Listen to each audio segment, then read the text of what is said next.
бірге ұқсайды. Мамонт 3 миллион жыл бұрын өмір сүрген. Оның биіктігі 4-5 метр. Қарашы қандай биік. Үлкен. Я, бұл мамонт Қазақстан жерінен Каспий маңында табылған.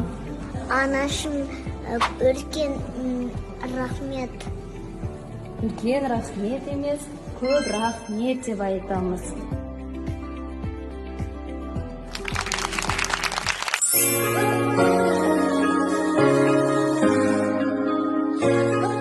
Бұл ата-бабаларымыздың көне жазуы. Ата-бабаларымыз осындай тасқа жазған. Біздің ана тіліміз қандай? Айта қойшы. Қазақ тілі.